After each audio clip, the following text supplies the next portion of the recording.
Olá pessoal, estamos começando agora mais uma aula de saúde da mulher nessa nova modalidade aqui, né? Que é mais fácil vocês baixarem do que lá no Google Sala de Aula com aquele outro formato, né? E hoje nós vamos começar, pessoal, uma aula diferente, né? Eu vou iniciar com o período gestacional. Nós vamos conhecer agora todo o processo, desde o início da gravidez até o pós-parto, certo? Nós vamos dar início a essa aula para que vocês entendam melhor todo o processo antes, durante e depois do parto. Primeiro tem a gestação, né? Como vocês estão vendo aqui, o período gestacional, que vai aí de 280 dias ou 40 semanas ou 9 meses de gestação, né?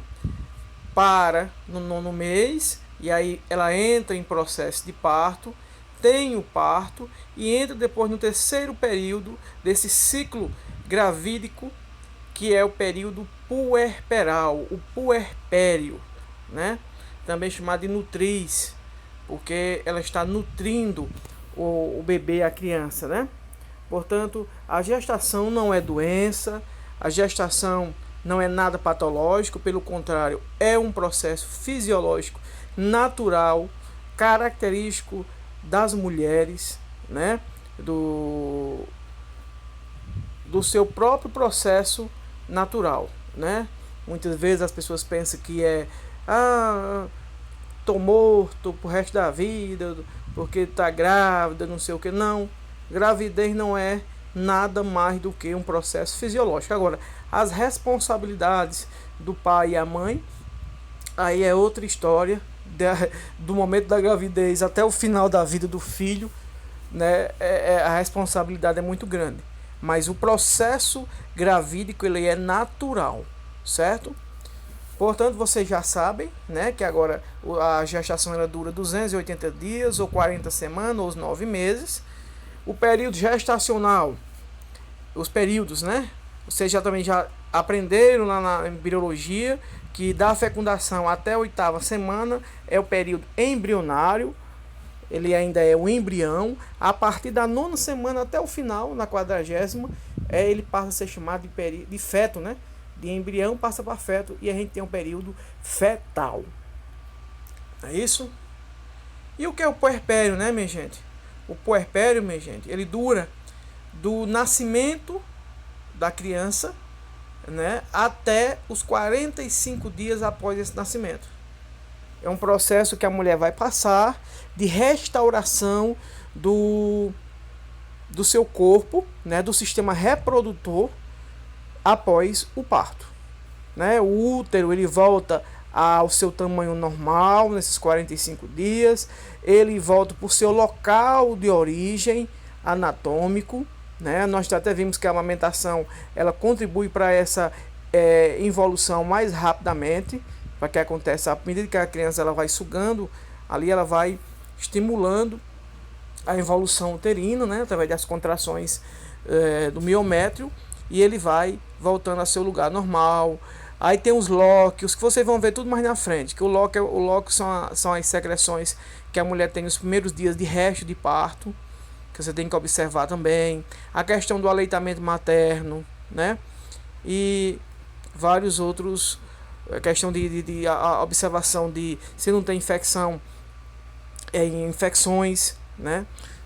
Devido ao processo de parto. Mas agora vamos falar de algumas classificações obstétricas. Já que estamos falando, vamos entrar na gestação. Vamos falar sobre algumas coisinhas que vocês têm que aprenderem em relação às classificações obstétricas. Isso aqui cai muito em concurso, isso aqui é um assunto muito debatido e são fáceis, né? São alguns detalhes, mas que são bastante fáceis. Com relação aos trimestres de gravidez, né? Nós vamos dividir essa gravidez, esse período gestacional, em 3 trimestres. O primeiro é 13 semanas abaixo, ou seja, até as 13 semanas de gestação, primeiro trimestre. O segundo trimestre fica entre 14 e 27 semanas.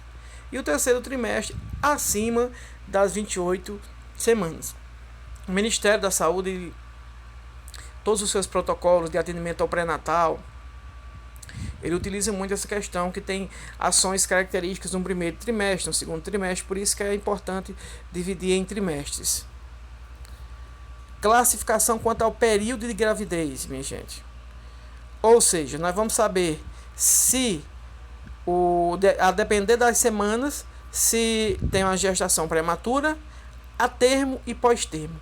A termo é o período normal, né? É o período que a criança vai nascer normalmente. A gestação está normal, nem está antes e nem está depois. Se for antes, é o nascimento com menos de 36 semanas e 6 dias.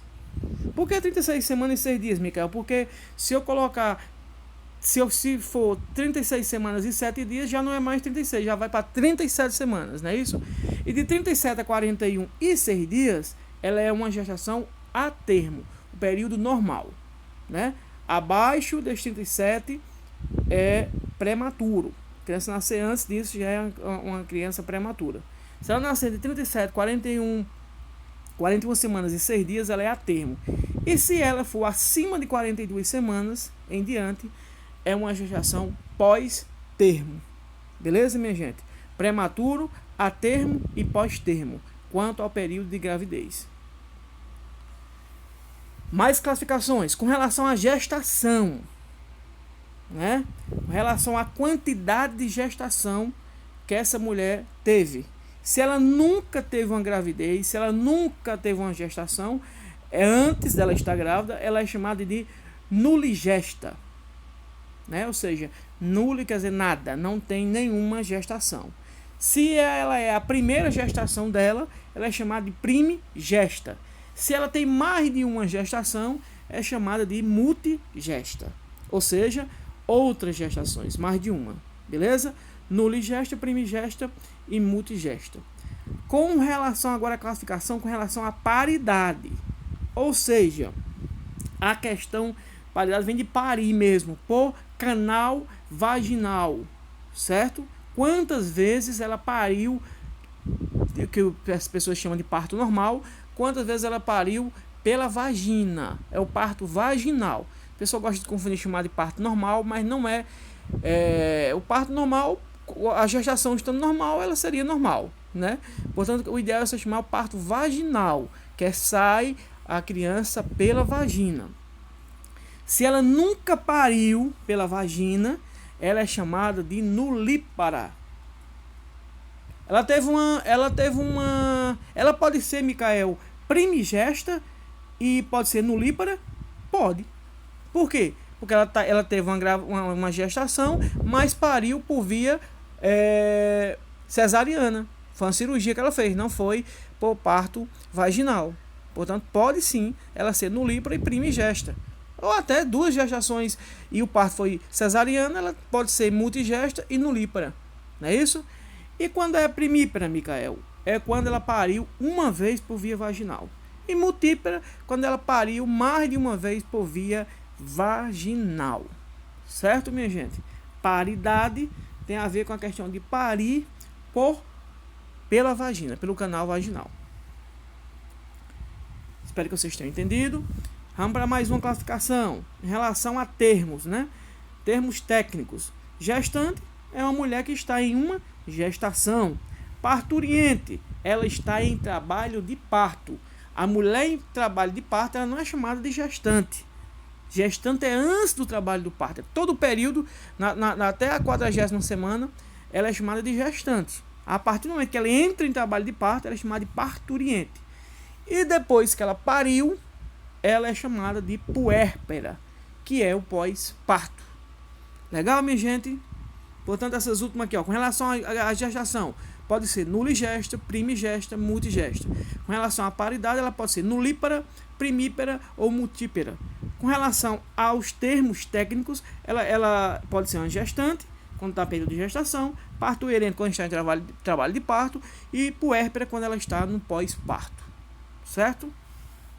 Agora vamos sair um pouquinho, já que aprendemos os principais termos técnicos, terminologias obstétricas. Tem muito mais, minha gente, vocês podem até pesquisar, mas as principais que eu quero falar para vocês são essas. Agora nós vamos começar o início de uma gestação. Como é que vai saber se a mulher está grávida? Como é que essa gestação vai iniciar? Descobrindo a gravidez, não é isso? Descobrindo a gravidez, olha, o fluxograma para o diagnóstico da gravidez. A mulher chega, né, com atraso ou irregularidade menstrual, com náuseas, aquelas gasturas, né, ou aumento de volume abdominal. E aumento de volume abdominal. Mas só ela está atrasada menstrualmente, já precisa, claro, de uma avaliação, né? Aí vai saber se ela teve relação ou não, vai fazer toda aquela avaliação do ciclo menstrual dela, o profissional, certo? Ele vai ver o ciclo menstrual dela, qual foi a data da sua última menstruação, com quantas semanas ela está sem fluxo, né? Com amenorreia, né? Sem menstruação, quantos dias ou quantas semanas, certo? Se teve a atividade sexual desprotegida, se ela ou o parceiro não tinha métodos contraceptivos, avalia tudo isso e o que é que faz? Se o atraso menstrual dela, a mulher acima de 10 anos, ela já está apta a engravidar, né? Que teve contato, que teve atividade sexual, uma suspeita muito grande de estar grávida. E aí, de acordo com essa sintomatologia dela, com os aspectos clínicos dela, o ciclo menstrual, ver a questão da cessação do ciclo menstrual, aí o profissional pode solicitar o teste imunológico de gravidez, o beta-HCG. Ou, se ela quiser, por conta própria, fazer o teste da farmácia. Mas só é confirmado com o teste do beta-HCG, que é o de sangue. Certo, minha gente? Existem 2 testes do beta-HCG, que é o hormônio da gonadotropina coriônica humana, o HCG que vocês viram lá, que ela é produzida nas primeiras semanas após a fecundação, né? E o que é que acontece? Os 2 exames que podem ser feitos. Só diz se é positivo ou negativo e pode vir qualitativo, de acordo com a quantidade de HCG que tiver no corpo dela, que também diz se ela está grávida ou não, certo? Portanto, solicitou o teste imunológico, siga aí o cronograma aqui embaixo, olha, minha gente. Aí, se o resultado for positivo, gravidez confirmada, inicia-se o acompanhamento da gestante, o pré-natal, lá no seu posto de saúde, na sua UBS, ela vai iniciar o seu pré-natal. Se for uma gravidez sem risco, o pré-natal é feito na sua própria cidade, no seu próprio posto de saúde.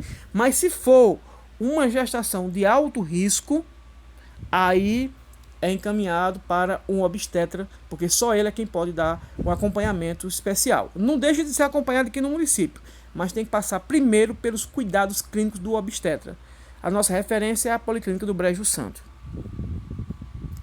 Se deu negativo, pode repetir esse TIG aí, é o teste imunológico da gravidez, após 15 dias, se persistir a amenorreia, claro, né? Se o fluxo menstrual voltar, isso pode ser característica que seja uma falha no ciclo menstrual dela, procura um ginecologista para ver se está tendo algum problema com relação aos hormônios, né? Se for negativo, após os 15 dias, persistir na amenorreia, como eu falei, encaminhar para o médico clínico ou o médico ginecologista.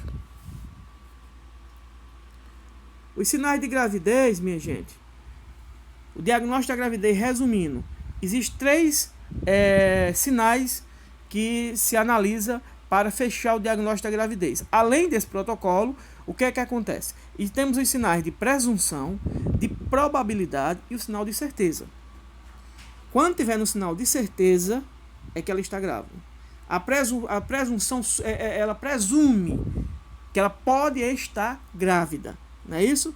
Portanto, são sinais, a presunção, são sinais apresentados de 4 a 6 semanas. A amenorreia, que é o corte do fluxo menstrual, náusea, congestão mamária, as mamas ficam endurecidas, ficam muito rígidas, né? Porque aí é o processo da prolactina, que já está fazendo com a progesterona, fazendo a preparação da mama para uma futura amamentação, né? É um sinal de presunção, são esses daí. E polaciúria, é o aumento da urina da mulher, certo?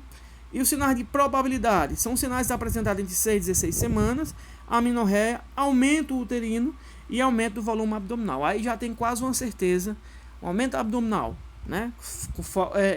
Sem ela estar fazendo uma dieta hipercalórica, sem estar se alimentando muito, e tem um aumento abdominal, tá com náuseas, e a amenorreia também é um sinal de grande probabilidade dela estar grávida. Sinais de certeza, minha gente, são isso aqui com relação aos sinais que ela apresenta, viu, minha gente? Que aí tem uns exames para descobrir logo. Isso aqui são os dados clínicos que ela pode apresentar. Os sinais de certeza mesmo só vai apresentar entre a 44ª e a 21ª semana, que é possível já ouvir os movimentos fetais presentes, batimentos cardiofetais, através de uma ultrassonografia ou sonar, que é um aparelhinho que coloca, portátil, coloca na barriguinha dela e dá para ouvir os batimentos cardiofetais da criança, certo? Do feto. Agora o diagnóstico hormonal e ultrassom pode ser feito para diagnosticar a gravidez, né? Os testes biológicos são o teste de farmácia, que é esse aqui, minha gente, ó. Se der esses dois tracinhos positivos, aparecer esses dois tracinhos, é positivo para a gravidez. Por quê? Porque o HCG ele pode estar na urina. Ela passa 5 minutinhos lá na urina, coleta no frasquinho, coloca essa parte que a setinha está indicando dentro da urina e espera. Se em 5 minutos aparecer esses dois pontinhos aí vermelho, ela possivelmente esteja grávida, porque o HCG também é excretado pela urina, tanto pelo sangue como na urina. Aí faz o HCG, o beta-HCG, né, minha gente, que é encontrado no plasma sanguíneo, né, ou na urina já na primeira semana. E por volta de 10, 13 dias, de certeza, ele está presente. Existem 2 tipos de ultrassom que pode ser feita para fazer a comprovação da gravidez. A ultrassom transvaginal, né, que é dentro da vagina, o transdutor é colocado para ver lá no útero se está tendo a gestação, indicado no primeiro trimestre só. E a ultrassom do saco gestacional, ela vai mostrar com 4 semanas o saquinho gestacional, a bolsinha lá com o embriãozinho dentro, certo? Que ela vai estar mostrando a ultrassom do saco gestacional. Aqui é o teste biológico que eu falei para vocês, teste de farmácia. Aqui é o exemplo do beta-HCG que eu mostrei para vocês, minha gente. Aqui é só um exemplo, né? Que é um teste químico através do plasma sanguíneo. Se a mulher ela tiver mais de 5 micro por ml, ela é negativa. Aliás, se tiver menos de 5. Se tiver entre 5 e 25, ela é indeterminada. Acima de 25, a quantidade de HCG, isso aqui é a quantidade de HCG, ela é positiva. Portanto, o beta-HCG ele é positivo acima de 25. Certo? Você vê esse outro exemplo aqui, ó. Aqui é o quantitativo. Certo? Aqui é o quantitativo por semanas. E aí ele tem a classificação aqui. Certo? Aqui já mostra as semanas de gestação, que além de dar positivo ou negativo, já diz qual semana pelo HCG é o quanto a mulher está, qual semana ela está pelo HCG, pelo quantitativo, certo? Portanto, é uma estimativa aí, ó, você viu que 4,70 é negativo, você viu que abaixo de 5 ela é negativo, portanto ele deu negativo para a gravidez. Minha gente, qualquer dúvida vocês podem perguntar no WhatsApp aí para mim. E qualquer dúvida é só mandar, certo? Um grande abraço a todos e que Deus abençoe cada um de vocês.